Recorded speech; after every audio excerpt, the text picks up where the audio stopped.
বলে বর্তমান শাসক গোষ্ঠী সাতক্ষীরাকে বাংলাদেশের অংশ মনে করে না। সাতক্ষীরার উপর তারা জুলুম করেছে, সাতক্ষীরার জনগণের অধিকার দেয়নি। মানুষ খুন করেছে, গুম করেছে, পঙ্গু বানিয়েছে, ইজ্জতের উপর হাত দিয়েছে, সম্পদ লুণ্ঠন করেছে এবং মানুষকে কার্যত তারা তাদের দাসে পরিণত করেছে। কম বেশি এই চিত্র ছিল বাংলাদেশের। সবচেয়ে খারাপ অবস্থা ছিল সাতক্ষীরা। আমরা মহান আল্লাহর দরবারে দোয়া করি, শুধু আল্লাহর দ্বীনের পক্ষ নেওয়ার কারণে যদি এই জেলার এই অবস্থা হয়, আল্লাহ তুমি দুনিয়া এবং আখিরাতে এই জেলার মর্যাদা তুমি বাড়ায় দাও। প্রিয় সহকর্মী বৃন্দ, বাংলাদেশ জামাতে ইসলামী আল্লাহ এবং জনগণের কাছে প্রতিশ্রুতিবদ্ধ যে এই জমিনে আমরা ইনসাফ কায়েম করতে চাই, আমরা দুর্নীতিমুক্ত একটি বাংলাদেশ গড়তে চাই, আমরা সুষম উন্নয়ন মানুষকে উপহার দিতে চাই। আমার জেলায় প্রধানমন্ত্রী আছে, তাই সব কিছু এইদিকে জোয়ারের পানিতে চলে আসবে, এই বাংলাদেশ আমরা দেখতে চাই না। আমরা এমন একটি বাংলাদেশ দেখতে চাই, কেউ চাইলেও তার অধিকার পাবে, না চাইলেও তার অধিকার পাবে। আমরা এমন একটি বাংলাদেশ দেখতে চাই যেই দেশে লক্ষ বেকার যুবকের মিছিল হবে না, বরঞ্চ আমাদের যুবকেরা আমাদের সম্পদে পরিণত হবে। তাদের হাতে মূল্যহীন এক টুকরা সার্টিফিকেট ধরিয়ে দেওয়া হবে না, বরঞ্চ শিক্ষা সমাপনীর সাথে সাথে তাদের হাতে কাজ তুলে দেওয়া হবে। এমন শিক্ষা চাই আর এমন শিক্ষিত জাতি চাই। তবে এই শিক্ষা অবশ্যই নৈতিক এবং দুনিয়াবি বা জাগতিক শিক্ষার সমন্বয় হতে হবে। মানুষ যাতে মানুষ হয়, শিক্ষা নিয়ে মানুষ যাতে ডাকাত না হয়, আমরা সেই শিক্ষাটি চাই। আমরা এমন একটি দেশ চাই, যে দেশে আমাদের মা বোনেরা নিঃসংকোচে যেমন ঘরে সুরক্ষিত থাকবেন, কর্মস্থলেও সুরক্ষা পাবেন, রাস্তাঘাটেও সুরক্ষা পাবেন। তাদের দিকে কোনো খারাপ লোক চোখ তুলে তাকানোর কসরত পাবে না। তারা ইজ্জতের সাথে, মর্যাদার সাথে, তাদের দক্ষতা দিয়ে দেশের উন্নয়নে তারাও ভূমিকা রাখবে। নবী করিম সাল্লাল্লাহু আলাইহি ওয়াসাল্লাম মানব জীবনের সবচেয়ে ঝুঁকিপূর্ণ কাজেও মহিলাদেরকে শরীক করেছেন। সেই কাজটি হচ্ছে যুদ্ধ। যুদ্ধে মারা পুরুষের পাশে থেকে তারাও যুদ্ধ করেছে। বিশেষ করে বদর যুদ্ধের কঠিন দিনে আমি প্রায় এই উদাহরণটা দিয়ে থাকি। যখন কাফেররা আল্লাহ রসুলের খুব কাছাকাছি চলে এসেছিল তাকে হত্যা করার জন্য, যখন পুরুষ যোদ্ধারা দিক বিদিক কিছুটা জ্ঞান হারিয়ে ফেলেছিলেন, তখন একজন মা চতুর্দিকে ঘুরে ঘুরে আল্লাহর রসুলকে বেষ্টনে দিয়ে রেখেছিলেন। যুদ্ধ যখন শেষ হয়েছে, তার শরীরে 37টা তীর ঝুলন্ত অবস্থায় ছিল, 70টা কঠিন আঘাত ছিল। রাসূল করিম সাল্লাল্লাহু আলাইহি ওয়াসাল্লাম বলেছেন, শত্রু যখন সামনের দিক থেকে এসেছে, তখন শত্রুর তীর আর আমার মাঝখানে ছিল আল্লাহর এই বান্দি। যখন পিছন দিক থেকে এসেছে, ছিল আল্লাহর বান্দি। ঘুরে ঘুরে আল্লাহ রসুলকে কিভাবে তিনি রক্ষা করবেন? ডাইনে এসেছে ডান দিকে, বামে এসেছে বাম দিকে। আমাদের সেই সর্বোচ্চ ইজ্জতের মর্যাদাবান মায়ের নাম ছিল হযরতে নুসাইবা রাদিয়াল্লাহু তাআলা আনহা। যদি যুদ্ধের এই কঠিন ময়দানে আল্লাহর রসুল তাদের জন্য কর্মক্ষেত্র সৃষ্টি করে দিয়ে থাকেন, আমরা কে তাদের হাত বন্ধ করা? আমাদের ব্যাপারে ইসলামের প্রতিপক্ষ শক্তিরা অপপ্রচার চালায়। জামাতে ইসলামী ক্ষমতায় গেলে মহিলাদেরকে ঘর থেকে বের হতে দিবে না, আর যদি দেও আস্তে করে এনে জোর করে একটা বুরকা পরায় দেবে। জোর করে পরানো লাগবে না। যে দেশে ইসলাম কায়েম হবে, এদেশের মানুষেরা, মায়েরা আনন্দের সাথেই সেদিন তারা ইজ্জতের জন্য তাদের সম্মানের মর্যাদার পোশাক পরিধান করবেন। তারপরেও কোনো মা, কোনো বোন যদি এই পোশাকের বাইরে থাকেন, আমরা তাদেরকে কথা দিচ্ছি, নিশ্চয়তা দিচ্ছি, কারো উপর জোর কাটানো হবে না।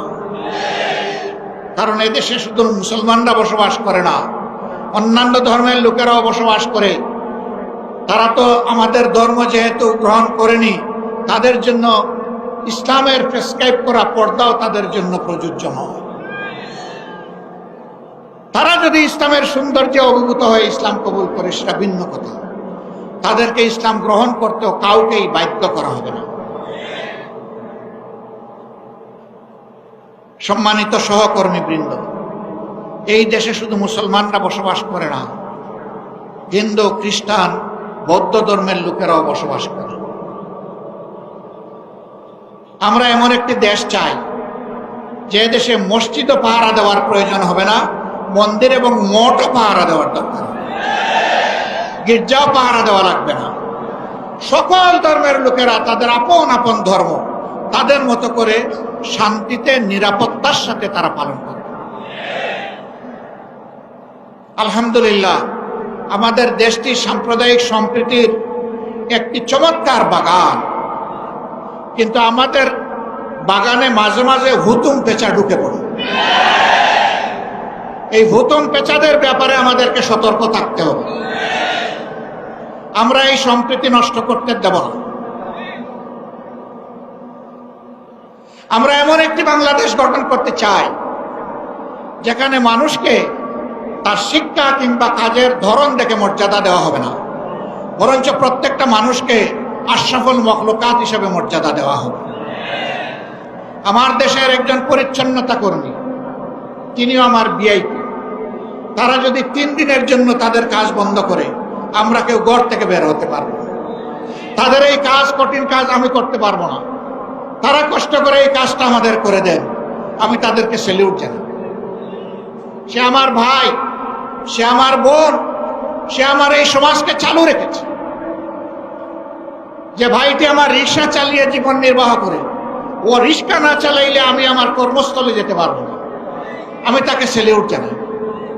আমি দেখবো না তিনি রিক্সাওয়ালা, আমি এটাও দেখবো না তিনি একজন অতি সাধারণ কম শিক্ষিত মানুষ, আমি তাকে তার কাজের মর্যাদা দেব। এইভাবে সমস্ত মানুষ, মুটে মাঝি কুলি, যে যেখানে আমরা আছি, শ্রমিক, কৃষক, আপামর জনতা, বিভিন্ন পেশাজীবী, যার যার পেশায় তিনি মর্যাদা এবং দায়িত্ববোধের সাথে দায়িত্ব পালন করবেন ইনশাআল্লাহ। সেই সম্প্রীতির বাংলাদেশ যদি আমরা গঠন করতে পারি, তাহলে এই সম্প্রীতির বাংলাদেশকে রোকার সাহিত্য কারোই থাকবে না। এই জন্য আমরা চাই জাতীয় স্বার্থে দল এবং ধর্মের ঊর্ধ্বে উঠে আমরা থাকবো এক। সেই ইস্পাত কঠিন জাতীয় ঐক্য আমরা চাই, যেখানে উলামায়ে কেরাম মর্যাদা পাবেন, পেশাজীবীরা মর্যাদা পাবেন, সকল শ্রেণী পেশার মানুষ মর্যাদা পাবেন। এই যে 24-এর স্বাধীনতা এসেছে এমনি এমনি আসেনি ভাই। 2006 সালের 28 অক্টোবর স্পষ্ট দিবালোকে আলোকে বইটা দিয়ে আদম সন্তানদেরকে হত্যা করার পর যখন তাদের নিথর দেহ পড়ে তড়পাচ্ছিল, তখন তার উপর উঠে বিকৃত রুচির ওই খুনিরা তখন তারা লাফালাফি করেছিল। সেই দিন বাংলাদেশ পথ হারিয়েছিল। সেই পথ হারা বাংলাদেশ দীর্ঘ ত্যাগের পর আবার আল্লাহর অশেষ মেহেরবানিতে 2024 সালের 5 আগস্ট আবার তার পথে ফিরে এসেছে। এর মাঝে অনেক রক্ত দিতে হয়েছে। 57 জন কমিটির দেশপ্রেমিক চৌকস সেনা অফিসারকে খুন করা হয়েছে 2009 সালের 25 এবং 26 ফেব্রুয়ারি ঢাকার পিলখানায় তৎকালীন বিডিআরের সদর দপ্তরে। এরপরে জামাতে ইসলামের নেতৃবৃন্দকে দফায় দফায় খুন করা হয়েছে। 2 জন সাবেক আমিরে জামাত সহ 11 জন কলিজার টুকরা, আমাদের মাতার তাজ শীর্ষ নেতৃবৃন্দকে বিচারের নামে জুলুম করে খুন করা হয়েছে। এই খুনের প্রতিবাদ যারা করেছেন, অন্যায়ের প্রতিবাদ করেছেন, তাদেরকে গ্রামে গঞ্জে খুন করা হয়েছে। আগেই বলেছি, সবচেয়ে বেশি খুনের ঘটনা ঘটেছে এই সাতক্ষীরায়। তারপরে আপনাদের পার্শ্ববর্তী জেলা ঝিনাইদহে এইভাবে বিভিন্ন জায়গায় খুনের তাণ্ডব চালানো হয়েছে। ভাই ও বোনেরা, সর্বশেষ এই বছরে 1 জুলাই থেকে শুরু করে 5 আগস্ট পর্যন্ত খুনের বন্যায় বাংলাদেশকে ভাসিয়ে দেওয়া হয়েছে। বৈষম্য বিরোধী ছাত্র জনতা রাস্তায় নেমে এসেছিল। তাদের হাতে কোনো আগ্নেয়াস্ত্র ছিল না, এমনকি তাদের হাতে কোনো ইটপাটকেলও ছিল না। তারা শান্তিপূর্ণভাবে দাবি আদায়ের জন্য রাস্তায় নেমেছে। কোটার সংস্কারের জন্য, কোটা বাতিলের জন্যও নয়। তারা বলেছিল যৌক্তিক কোটা দেন, আমাদের আপত্তি নাই, কিন্তু কোটার নামে জাতির সাথে, মেধার সাথে তামসা করবেন তা আমরা মানব না। কেন তারা এটা বললো? এই জ্বালায় তাদের বিরুদ্ধে মানুষের কিনা, এই দেশের মানুষের কিনায় অস্ত্র এবং বুলেট দিয়ে জাতির বিরুদ্ধে তাদেরকে পাঠিয়ে দেওয়া হলো। একদিকে সরকারি বাহিনীকে নামিয়ে দেওয়া হলো, আরেকদিকে সরকার তাদের সশস্ত্র গুন্ডাদেরকে নামিয়ে দিল। এই উভয় পক্ষের আঘাতে আঘাতে জর্জরিত হয়ে ১৫০০-এর কম বেশি আদম সন্তান শুধু এই ক্ষুদ্র সময়ের ভিতরে দুনিয়া থেকে বিদায় নিয়েছেন। ৬ সালের ২৮ অক্টোবর থেকে শুরু করে ২৪ সালের ৫ই আগস্ট পর্যন্ত জালিমের জুলুমের শিকার হয়ে যারা বিদায় নিয়েছেন, আল্লাহর দরবারে দোয়া করে আল্লাহ তাআলা তাদেরকে শহীদ হিসাবে কবুল করুন। তাদের পরিবারকে আল্লাহ মর্যাদা দান করুন। এই পরিবারগুলো জাতির সম্পদ। আজীবন আল্লাহ তাআলা এই পরিবারগুলোর কাছে আমাদের ঋণবোধের মানসিকতা নিয়ে তাদেরকে সম্মান করার তৌফিক দান করুন। যারা পঙ্গু হয়েছেন তাদের খেদমতকে আল্লাহ কবুল করুন। আল্লাহ তাদের জীবনটা সচল করে দিন। প্রিয় সাতক্ষীরাবাসী, আজকে আসার পথে আমি দেখলাম এরকম আরো ৩টা মাঠ উপচে পড়া মানুষ রাস্তাঘাটে। এই মাঠে তাদেরকে সুযোগ দেওয়া যায়নি বলে আমি সবার পক্ষ থেকে দুঃখ প্রকাশ করছি। আল্লাহ তাআলার আসমান অসীম, জমিন সসীম। সেই সসীম জমিনের ছোট্ট একটা টুকরা আমরা পেয়েছি। আমরা এই বাংলাদেশকে প্রাণ উজাড় করে ভালোবাসতে চাই। আমরা ভালোবাসি। এই জন্য আমাদের কোনো দাদা, মামা, খালু, ফুফির বাড়ি নাই। এটি আমাদের আউয়াল ঠিকানা দুনিয়ায়, এটি আমাদের আখের ঠিকানা। আমাদের উপর জুলুম করা হয়েছে, আমরা দেশ ছেড়ে কোথাও পালিয়ে যাই। দেশকে যারা ভালোবাসে তারা দেশ ছেড়ে পালিয়ে যেতে পারে না। দেশের প্রতি যাদের দায়বোধ নাই তারা যে কোনো সময় দেশকে খোদা হাফিজ বলতে পারে। আমরা বলবো না। আমরা আমাদের আল্লাহর কাছে আমরা খুবই বিনীত, কৃতজ্ঞ। তিনি এমন একটি সুন্দর দেশে আমাদেরকে পয়দা করেছেন। আমরা এই দেশ নিয়ে বাঁচতে চাই, এই দেশেই অন্যায়ের বিরুদ্ধে লড়তে চাই এবং এই দেশকেই আমরা দুনিয়ার একটা শ্রেষ্ঠ দেশে পরিণত করতে চাই। এই সংগ্রামের দায়িত্ব আপনাদেরকে নিতে হবে। আপনারা নেওয়ার জন্য প্রস্তুত? এই হালকা প্রস্তুতে হবে না। আওয়াজ দেন, আপনারা প্রস্তুত? আলহামদুলিল্লাহ, আল্লাহ কবুল করুন। আজকে সারা বাংলাদেশ থেকে গর্জন উঠেছে সিংহের আওয়াজে। আমরা জীবন দিব, কিন্তু আমার দেশের 1 ইঞ্চি মাটি কোনো হায়নাকে দেব না। আল্লাহ তাআলা আমাদেরকে এই শক্তি দান করুন। 24-এর আমাদের সন্তান, বুকের সন্তান, যুবক যুবতীরা, তারা যে অন্যায়ের বিরুদ্ধে বুক চিতিয়ে লড়াই করেছে, আল্লাহর কাছে চাই, হে আল্লাহ, তুমি তাদের অন্তর দেশপ্রেম এবং তোমার ইমানের নূর দিয়ে পরিপূর্ণ করে দাও। আর ও ধরনের জেনারেশন, প্রজন্ম আমাদেরকে বারবার উপহার দাও। বাংলাদেশের মানুষের ফুলের বাগান তুমি ওই সমস্ত মানুষ দিয়ে পরিপূর্ণ করে দাও। আমরা একটা মানবিক বাংলাদেশ গড়তে চাই। এই বাংলাদেশের দায়িত্ব যুব সমাজের হাতে তুলে দিতে চাই। এই যুব সমাজই ভবিষ্যতের বাংলাদেশ। আপনারা সবাই দায়িত্ব তুলে দিতে রাজি আছেন? যারা বয়স্ক তারা কি মন খারাপ করলেন? একবার এক সন্তানকে সম্বর্ধনা দেওয়া হচ্ছে তার কৃতিত্বের জন্য। তো ছেলের ব্যাপারে অনেক কিছু বলা হয়েছে। বাপকে কেউ চিনে না। বাপ এতক্ষণ চিন্তা করলো, কি রে, আমারে কেউ একটু স্মরণও করল। যখন তার হাতে ক্রেস্ট তুলে দেওয়া হবে, বাপ দাঁড়িয়ে বলল, আমার একটি কথা আছে। এত সময় আপনারা যাকে সম্বর্ধনা দেওয়ার জন্য অনেক প্রশংসা করেছেন, দেখতে হবে ছেলেটা কার। আলহামদুলিল্লাহ, এক কথায় সব কিছু বুকের ভিতরে এসে গেছে। বুকের ছেলে যেমন বুকে থাকে, বুকের ছেলের কৃতিত্ব তেমন বাবার বুকে চলে আসে। কাজেই আমরা আমাদের সন্তানদের নিয়ে গর্বিত। আলহামদুলিল্লাহ। এমন সন্তান আল্লাহ আমাদেরকে দান করেছেন বলে আমরা আল্লাহর শুকরিয়া আদায় করি। সেই বাংলাদেশে আমরা চাচ্ছি, আমরা ইনশাআল্লাহ আমাদের সন্তানদেরকে সঙ্গে নিয়ে বুকে ধারণ করে আগামীর দায়িত্ব তাদের হাতে তুলে দেব। এই বাংলাদেশ আমরা চাই। এই বাংলাদেশ আপনারাও চান? তাহলে ঘরে ঘরে আওয়াজ ছড়িয়ে দিন। আমাদের কথা খুব সংক্ষিপ্ত, আগেও বলেছি, আল্লাহ যেহেতু এই দেশটা আমাদেরকে দিয়েছেন, আমরা এই দেশটাকে পৃথিবীর একটা শ্রেষ্ঠ দেশ বানাতে চাই ইনশাআল্লাহ।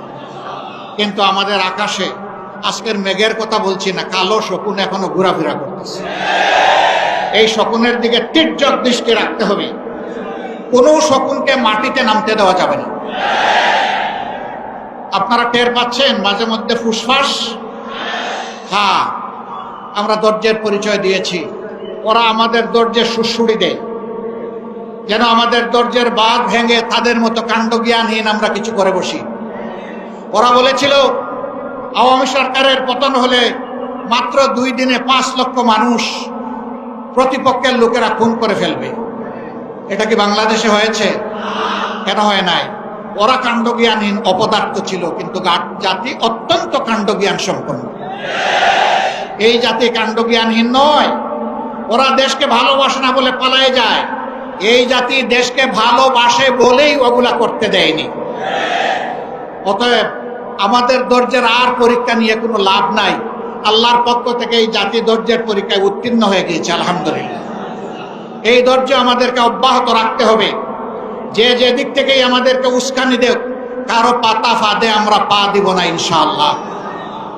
ধৈর্যের সাথে সকল পরিস্থিতি আল্লাহর উপর ভরসা করে আমরা মোকাবেলা করব। আজকে আপনাদের সামনে এই শহীদ ঈদগায় দাঁড়িয়ে 2টি কথা বলার সুযোগ যে মহান মাবুদ আমাকে দান করলেন, আমি সেই মহান মাবুদের দরবারে শুকরিয়া আদায় করছি। দেশে বিদেশে স্বৈরাচারের হাত থেকে দেশটাকে মুক্ত করার জন্য সমান তালে অনেকে লড়াই করেছে। আমি আজকের এই জনসভা থেকে প্রবাসে অবস্থারত আমাদের বন্ধুদেরকে বিশেষভাবে আমি অভিনন্দন এবং মোবারকবাদ জানাচ্ছি। তারা লড়াই করতে গিয়ে দেশের ভিতরে তাদের আত্মীয় স্বজনকে নাজেহাল করা হয়েছে। সাংবাদিক কনক সরোয়ার নিউ ইয়র্কে বসে বাংলাদেশের মানুষের অধিকারের পক্ষে লড়াই করেছে। তার বোনটাকে ধরে নিয়ে কি রকম তার সাথে নিকৃষ্ট আচরণ করা হয়েছে এই জাতি তার সাথে। ভাইরা, এদের মধ্যে কোনো মনুষ্যত্ববোধ ছিল না। আল্লাহর কোরআনের ভাষায় কালানাম, এরকম যারা আল্লাহ বলছেন এরা যেন পশু। আরেক ধাপ অগ্রসরে আল্লাহ বলছেন বালহুম আদল।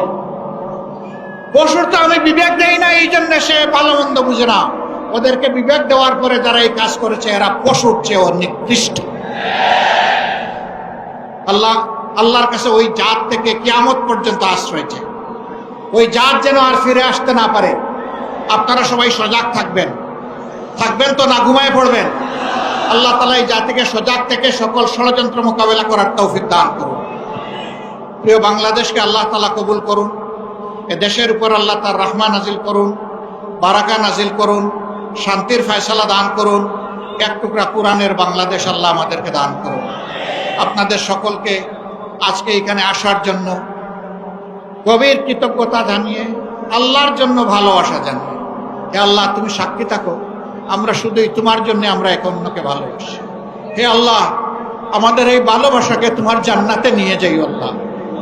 আমরা যেন জান্নাতেও এইরকম মহামিলনে মিলিত হতে পারি রব্বুল আলামিন। আল্লাহ তুমি আমাদের দেশটাকে একটা শান্তির দেশে পরিণত করে দাও। সবাইকে ধন্যবাদ। সাংবাদিক বন্ধুরা কষ্ট করে এসেছেন, আমাদের কথাগুলো আপনারা মেহেরবানি করে জাতি এবং আন্তর্জাতিক মহলে পৌঁছে দেবেন। আপনাদের কষ্টের জন্য আল্লাহ তাআলা আপনাদেরকে উত্তম জাযা দান করুন। আসসালামু আলাইকুম ওয়া রাহমাতুল্লাহ। বাংলাদেশ জিন্দাবাদ, বাংলাদেশ জামাতে ইসলামী জিন্দাবাদ।